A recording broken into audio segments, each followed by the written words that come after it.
भूमि संबंधी धोखाधड़ी की शिकायत का कलेक्टर सूर्यवंशी ने मौके पर जाकर निरीक्षण किया है। आरोपियों पर त्वरित कार्रवाई कर गिरफ्तार करने के निर्देश दिए हैं।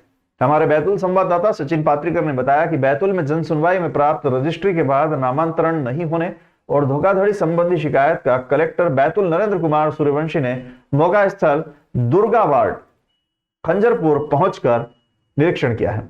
कलेक्टर सूर्यवंशी ने मौका स्थल पर आवेदकों से चर्चा कर उनके साथ हुई धोखाधड़ी की जानकारी ली और सभी की रजिस्ट्री का बारीकी से अवलोकन किया। उन्होंने भूमि स्वामी के विरुद्ध आपराधिक प्रकरण दर्ज करने और तत्परता से आरोपियों को गिरफ्तार करने के निर्देश थाना प्रभारी गंज बैतूल को दिए। उन्होंने धोखाधड़ी से जुड़े सभी भूमि विक्रेताओं के विरुद्ध एफआईआर दर्ज करने के निर्देश दिए। कलेक्टर सूर्यवंशी ने उक्त प्रकरण में संबंधित पटवारी, तहसीलदार, नगरपालिका, पंजीयन इत्यादि की भूमिका की भी जांच करने के निर्देश दिए। कलेक्टर सूर्यवंशी ने निर्देश दिए कि इस वार्ड में राजस्व और नगरपालिका द्वारा संयुक्त कैंप आयोजित कर धोखाधड़ी संबंधी सभी पीड़ितों के आवेदन प्राप्त कर आवश्यक कार्यवाही सुनिश्चित की जाए। उन्होंने सीएमओ को अवैध कॉलोनी के संबंध में सभी भूमि स्वामियों को भी नोटिस देने के निर्देश दिए हैं। तुम लोग थाने गए थे कभी? एक भी नहीं गए? क्यों नहीं गए? अरे उम्मीदें क्या मिल रही है? कैसे हो जाएगा? एक तरह तो तुम बोल रहे हो कि इन्होंने मना कर दिया। जब डायरेक्ट इन लोगों ने मना कर दिया तो फिर उम्मीद किस बात की? कौन दे रहा उम्मीद आपको? कौन दे रहा उम्मीद? उम्मीद तो आप लोगों ने जगाई ना, कि जब पता था कि ये जमीन फर्जी आदमी की है, फर्जी आदमी है, जब पता था कि ये जमीन बिक चुकी है, उसके बाद आप लोगों ने सस्ते के लालच में खरीदी। ये तो गलत बात है ना। ने किया पिछले हफ्ते, उसके पहले किसने किया? ये हुआ था 2023 में हमने रजिस्ट्री करवाई थी, तो हमको भाई नामांतरण में प्रॉब्लम आ रही है। नामांतरण का ऐसा है कि राम प्रसाद राठौर के नाम पे ये ज़मीन है और इसका पावर ऑफ अटर्नी अर्पित रेखवार है, जिसके द्वारा हमको रजिस्ट्री करवाई गई। और इसके बाद में नामांतरण में राठौर जी द्वारा रोक लगाई गई है कि उनका जो लेन देन है वो बाकी है, तो अर्पित और उनका पावर ऑफ अटर्नी और राम प्रसाद जी का लेन देन बाकी है बोले, तो उनने रोक लगाई है। उस वजह से हमारा नामांतरण होने में समस्या आ रही है। इसकी शिकायत कलेक्टर ऑफिस में आज की है, जिससे कलेक्टर महोदय जी यहाँ पे पधारे और उन्होंने हमारी समस्या को देखा और अब संभावना लग रही है कि हमारा जल्दी ही निराकरण क्या आदेश दिए? उन्होंने दिया है कि यहाँ पे सब जांच होने के बावजूद ही आपको बताया जाएगा। हाँ, ये अभी पुलिस थाने में एफआईआर दर्ज करने का दिया है आदेश। कितने लोग हैं यहाँ पर? यहाँ पे 15 से 18 लोग हैं। कितने समय से ये समस्या थी? ये 2023 में जब से रजिस्ट्री हुई ना, तभी से ये प्रॉब्लम आ रहा है। क्या आज जनसुनवाई में ये दुर्गा वार्ड की कॉलोनी है, सर्वे नंबर जो है इसका यहाँ का 36/42 है, दुर्गा वार्ड है ये बैतूल शहर का। यहाँ के कुछ लोग मेरे पास आए थे जनसुनवाई में, उनका कहना यह था कि उन्होंने ज़मीन की रजिस्ट्री करा ली है लेकिन उनका नामांतरण नहीं हुआ है।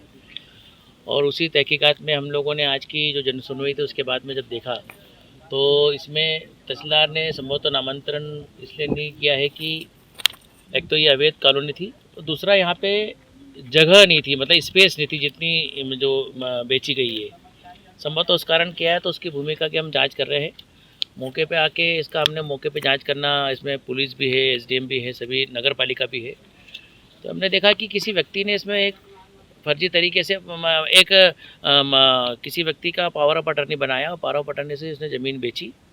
वो ज़मीन बेचने के बाद में उस मल्टीपल तरीके से एक ही ज़मीन को उन्होंने बेचा है और जिसके कारण से कि फ्रॉड की स्थिति उत्पन्न हुई है। कॉलोनाइजर के विरुद्ध में पहले संभवतः एक प्रकरण अवैध कॉलोनाइजेशन का दर्ज है, लेकिन उसके विरुद्ध में जो फर्जी तरीके से लोगों की रजिस्ट्री करना, उनसे पैसे लेना, फिर उसके बाद में जो रजिस्ट्री पे आपत्ति लगा के नामांतरण खारिज कराना, इस तरह जो उसने फ्रॉड किया है उस भूमिका की जांच हमने यहाँ पे की है।